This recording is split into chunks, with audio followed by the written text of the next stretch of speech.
Hello, and welcome back to another episode of Critical Reactions with your host, Bryan. We're going to wrap up today with the reaction to a Baldur's Gate 3 soundtrack. This is written by Borislav Slavov. I haven't heard any of his music before, however, actually, maybe I have. He did at least part of the soundtrack for Crisis 2 and 3. I'm trying to remember if I've listened to those or not. More recently, though, did the soundtrack for Divinity Original Sin 2, which I know was fairly popular. The game, anyways, I don't know about the soundtrack. So maybe I've heard some of his work before, but for the most part, this is going to be fairly new to me. A little bit of backstory to this.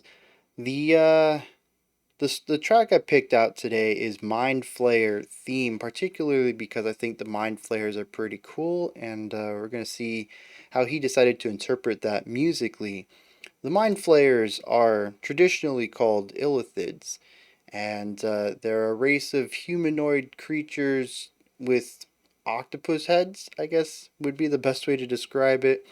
They have four tentacles that kind of come off, and they're most known for their psychic abilities and the fact that they remove brains from creatures and consume them as part of their regular diet. I don't know what happens if an illithid doesn't consume brains, but I do know that they do it often. And they believe themselves to be the most dominant species ever.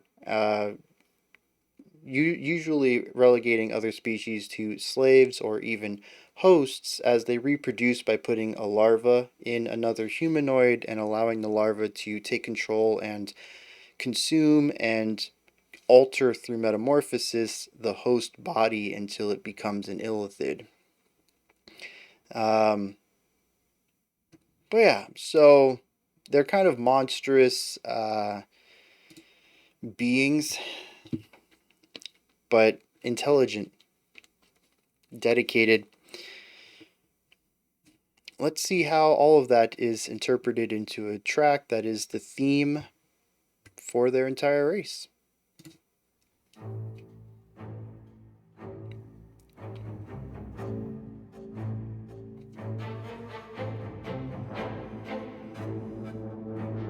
Very rigid, power, stoic.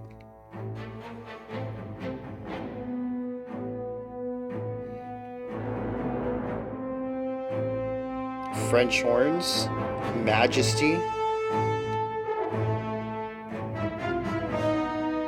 Oh, yeah.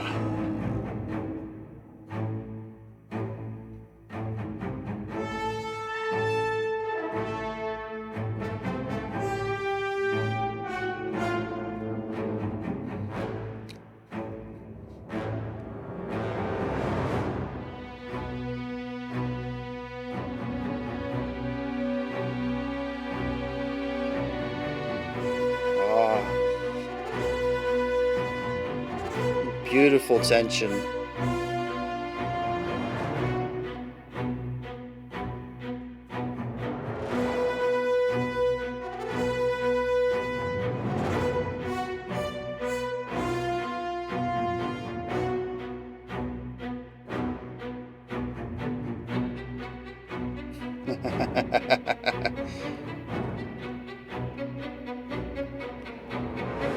It's almost sneaky. And there's like pure danger right there.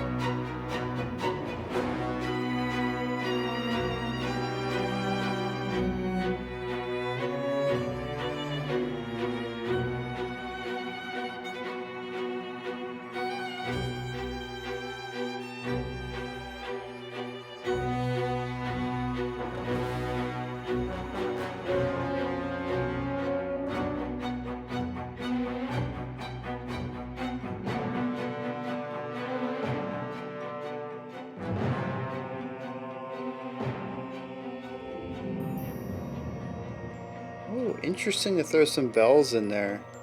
So late as well.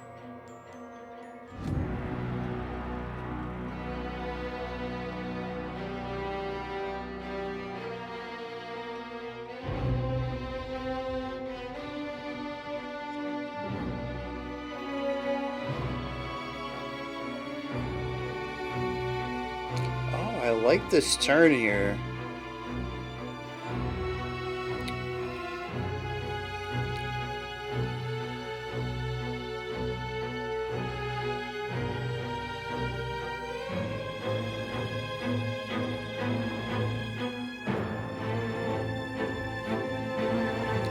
Yes.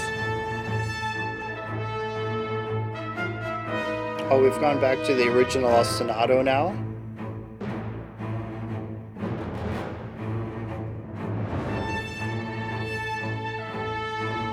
Oh, it's not. It's a variation on the original ostinato.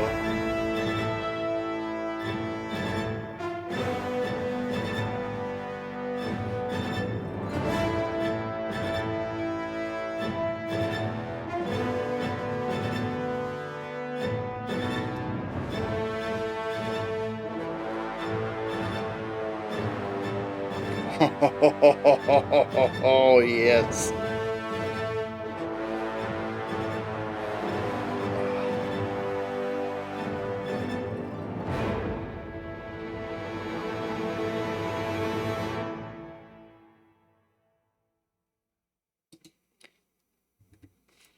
Yeah, I thoroughly enjoyed that. I'll also be digging into the rest of this soundtrack. I think the last time I listened to a fantasy soundtrack would have been Einonzer's Dragon Age from like 20 years ago. So definitely worth digging into another one. It's been some time, and honestly, I think this might be a really great one if this is any indication on the quality, both musically and thematically, that will be present on the rest of this. I'm stoked to get into this, so let's do it. First of all, this whole track is based around staccato ostinatos, which is just so fun to say. I've had that rolling in my mind for a few minutes now. I'm like, I can't wait to say that out loud. Staccato ostinatos. In the rock world, we'd call them a riff rather than an ostinato. It's the repeating line, though, right? That bump, bump, bump, ba-da-dum, bump, bump, bump. Very short. That's the staccato part. Staccato are short notes, usually not necessarily accented, but they can be accented a bit to give them that little bit of extra punch. Um, it's powerful. It's weighty. It's also very militaristic. There isn't any percussion in here unless there's like some timpanis in that lower bit right there. I don't think there's a snare in here, but still the idea of like a marching snare idea is still being presented through this lower riff here in our cellos and tubas, and like I said, possibly even some timpani as well. It provides this unified strength that I think works well at representing the illithids. They are usually represented as a lawful evil race, and the lawful part, I think, is where this unification really stands tall. Now, I do want to point out one thing before we dig into this any further. A lot of what I'm about to say paints them as it paints them in the picture from a hero's perspective. Hence, I mean, even depending on your relationship to the alignment chart from Dungeons and Dragons, I say lawful evil, and you might immediately think they're a bad guy. And that's kind of true, but it's kind of not. It's not the purpose of the alignment chart. The idea, though, at the end of it is that the way that this song describes them and how I'm going to be reading into the decisions that influence this theme are from the perspective primarily from a protagonist going to battle against these. And I don't necessarily think that this is a theme the Mind Flayers themselves would write for themselves. I don't know that they would necessarily see themselves in this way. And that's something I never thought of really before. And this is going to come up just because of our ostinato at the lower end of this track, but the Imperial March comes to mind as well, and I'd never really thought about this, but that is definitely a song that informs us, the audience, of the Empire's position in the story. It's not necessarily a good theme for them that they would write for themselves. I highly doubt Vader would come out and say, I want something that's terrifying, and I want people to immediately know I'm the bad guy here, because in their eyes, they're, you know, pulling the galaxy together. They're bringing order to the chaos. They might know that their measures are a bit extreme, but I don't know that they would see themselves as the bad guy. And I never really thought about that before, but themes are usually written from the perspective of the hero or the good guys, the protagonists. Anyways, that's like a completely different thing here. Moving into this though, we have a lot of bouncing around of ideas. And I thought this was a really neat way to go about this. First of all, I mean, it's just going to add contrast to your track, right? It's going to sound great. You got these ornamental ideas bouncing around, changing from instrument to instrument, almost passing off an idea between voices and timbres. It's also going to create, once they begin to layer a little bit, elements of counterpoint. And a lot of this is just going to add some baseline complexity to the track that I think it's sorely needed, especially with the repetitive ostinato. That is our foundation. We do change that ostinato up a bit for the final minute and a half or so. There is a third ostinato for like 30 seconds in the middle, but this opening one is like a minute and a half, almost 2 minutes long, of just hearing the same motif sitting on the bottom, that you're going to want to use as much diversity and contrast as you can above it, because anytime that things mellow out on the top, your ear's gonna return down to this. You'll be like, oh, we're still doing this. And for some people that might be fine, and for others it might not be.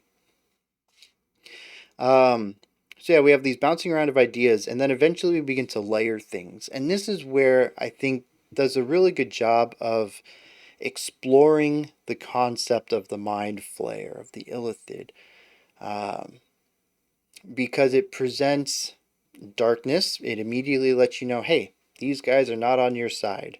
It explores tension, that they may even be an antagonist. It explores width and power, even above what our foundation is doing. That unification down there, we begin to see some unification on top in our melodies as well. Um, but beyond that, we also introduce the brass in a way that also solidifies some of the antagonistic qualities, but also some majestic qualities, leaning into their lawful side, how they would rather have order than chaos. Um, and it all comes together to paint the picture of a unified collective force acting as one. And I absolutely love that. And it's not even just that it's unified collective force. We also have that French horn in there that comes through and gives it this really nice, this is going to be twofold right here, really nice majestic element. There is a beauty to the illithid, both as a creature, the design themselves, I think, but also their lore and how they go about constructing their civilizations and their cultures and stuff like that. It's a really rich lore to dig into, and I like that the French horn was there to present that. Here's another split thing, though. The French horn to me immediately evokes sci-fi. And a lot of that is not necessarily because it's a sci-fi instrument by any sort of measure, but it did get associated with sci-fi in... Yeah, I'm beginning to slip on this. I can't remember when exactly it happened, but like Dune. I think the Dune soundtrack has a lot of it. Star Trek has a lot of French horn. I'm pretty sure Star Wars has a lot of French horn in it too. There was some period, and I don't remember what it was, when somebody was just like, I need a sci-fi theme, and their composer had French horn, and then just like everybody started copying that. Now French horn is like the sci-fi instrument. But here's the cool thing about it is that the illithid, while this is a fantasy store. I mean, this is still Dungeons and Dragons. Their spaceships, well, sorry, their ships can go into space. And they have an interesting name for space. I don't know, Wildlands? Is that what they call space in Dungeons and Dragons? Um, yeah, they're spacefaring. These kind of are a sci-fi thing in Dungeons and Dragons, which is mostly rooted in traditional fantasy. Um, so I like how that little element gets added in there. I don't know if Baldur's Gate 3 explores any of those themes of space. Um, and I think the Mind Flayers also believe themselves to be like the most dominant species, not just of their world, but multidimensionally. Um, through the multiverse, so there's like another sci-fi element to it. So I thought it was really nice to have the French horn sitting on top of everything, being majestic, but also bringing in a lot of these traditional fantasy elements and pairing it with this, at least modernly, sci-fi instrument in a way that just works together exceptionally well. And like I said, it characterizes them very well. If you don't know who these guys are, you're playing the game, you walk up to them, this music starts playing, you're like, okay, I think I'm in trouble. These guys seem dangerous, and they don't look like they're going to be on my side. And the music tells you all of that immediately. There is one other thing going on here, and it's our middle section. We bring the bells in, we kind of soften things up a little bit. The strings come back in after like a 10-second bell intermission.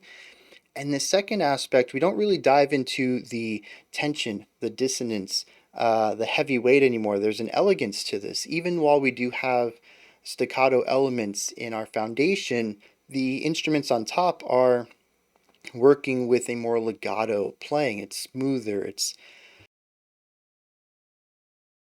more connected. If staccato is da da da da, legato is da da da da, right? It's just a more elegant moving uh, component to writing.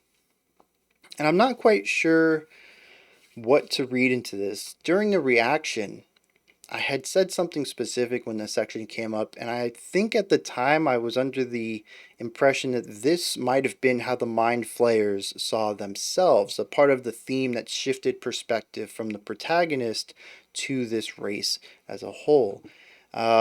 In that it is still a powerful section. And it still showcases their strength and uniformity, but it also shows them not so much as an opposing power, but just looking at the elegance and majesty of their unified strength. I don't know if that's necessarily what they were going for, what Borislav was going for, but I kind of hope it was. I like for, this is what I was talking about at the beginning, is that we don't typically get to hear the themes that a group of people would use to represent themselves. We hear music that fits well in telling us about them as an audience, what their position is in the story, not what their position is diegetically within the story, within the world and lore itself. Again, I don't know if that's what he was going for there, but that is where my mind went, and I kind of enjoyed that. I think that about wraps it up. The layering's fantastic. The counterpoint is great. The melodies are phenomenal. I love the ostinato sitting underneath and really, driving this momentum and pressure forward. And the song as a whole, I mean, it's 4 minutes long and explores three different things. And usually, when it comes to soundtrack music, there's a point where the track reaches its endpoint and loops back. We've had a lot of video game music on here where that has been the case, and I'm really appreciative that at least in this case, this track, the 4 minute length that it is a single loop through. And I assume it does loop over. Video game music tends to have to do that in case the theme needs to go on for longer than it is. Um, but yeah, I'm a real big fan of putting out the soundtrack like that, one loop per track. Yeah, I guess that wraps it up. Beautiful stuff. Really enjoyed my time listening to this, and like I said, I'm gonna have to dive into the rest of the soundtrack soon. And I know some of y'all are gonna be in the comments. You should also play the game. Yeah, I might get around to that in like 2032. And I know it's a long game too. It'll probably take me like 2, 3 years to play. I finally got through The Witcher 1. It took me a year and a half. All right, so I don't put a lot of time towards big games.